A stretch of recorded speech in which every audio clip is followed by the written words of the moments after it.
Now, Afghanistan cricket has finally woken up from its slumber, or should I say, Afghanistan cricketers who seem to have found their voices finally.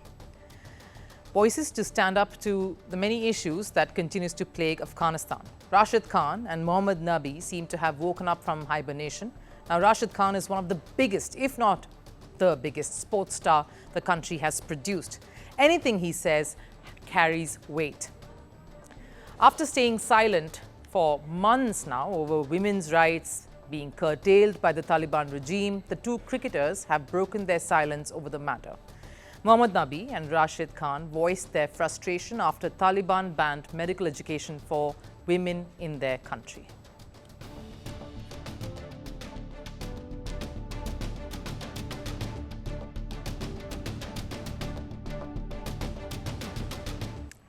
You see, this was the only advanced stream remaining that women were allowed to study. And when that too was brought to a halt, Rashid Khan could not stay quiet, followed by an equally stern reaction from his teammate in the Afghanistan cricket team and former captain Mohammad Nabi.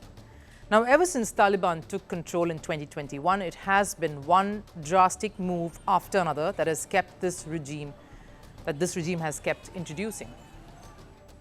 The Afghan women have been banned from all forms of public life. They've been restricted from going to the gym even, or indulge in something as basic as speaking in public.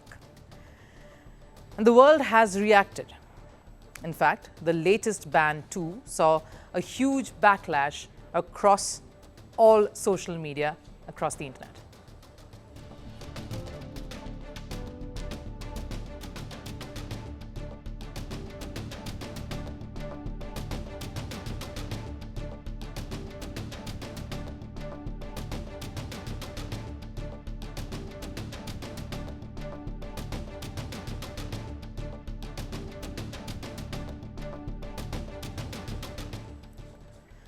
The Taliban's approach has met with extensive criticism in the past too, but no Afghan dared to question them until now.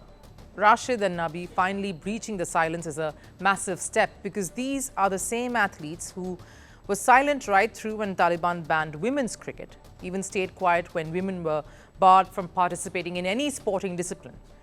The country, of course, faced a lot of heat for this. Cricket Australia suspended two of their bilateral series, ODIs and T20 internationals in the past 1 year with Afghanistan. Of course, former ICC chair Craig Barclay calls for more extreme steps, terming Cricket Australia as hypocrites. If you really want to make a political statement, don't play them in a World Cup. Sure, it might cost you a semi-final place, but principles are principles. It's not about having half a principle. Now, Cricket Australia's view is different. An ICC event is not under their jurisdiction. They can control what is under theirs, like a bilateral series, and backed their stance. People have different views, of course, but we're very comfortable with the position we've taken. There's all types of lines you can draw. We've drawn a line, we've taken a position, and we're proudly standing up where we think we should.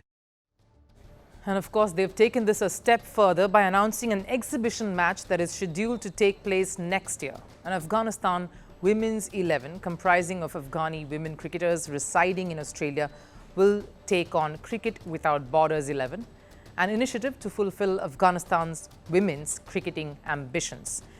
So we've watched a country like Australia stand up for women cricketers in Afghanistan and wondered why their male counterparts were not coming out. But with Rashid Khan and Mohammad Nabi finally speaking, there is some hope, because these are cricketers who can influence thoughts, influence a nation that has looked up to sporting success that their cricket team has been generating for some joy, because cricket as a sport has been one source of unity for this war-torn nation. Cricket has given Afghanistan a global platform too to show what they can do. The country that made it to their very first semi-final of a T20 World Cup just this year is hopeful, in fact, of an even better showing when the ICC Champions Trophy takes place next year.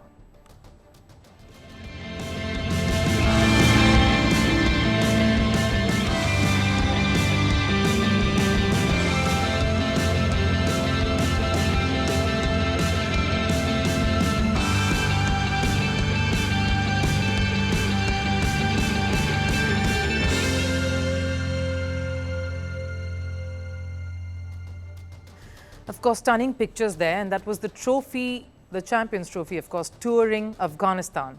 Just shows how far Afghanistan has come as a cricketing country. But of course, success that only one half of the population can really partake in. Sporting culture for Afghani women almost extinct.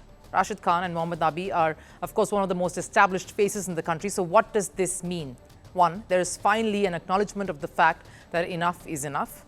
And maybe this latest ban was indeed the last straw for even the ones biding their time to speak out or hope to see a change. Two, it means there will be more, and more will be encouraged, of course, to speak up and generate a bit of momentum, because it takes a collective voice of opposition to change a system.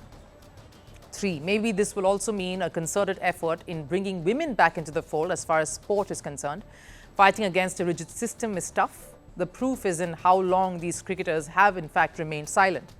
And I see this as a start, the start of a domino effect that could either pause and run out of steam sooner than we wanted to, or that will gain more momentum and faith to bring upon a massive change. Which one will it be?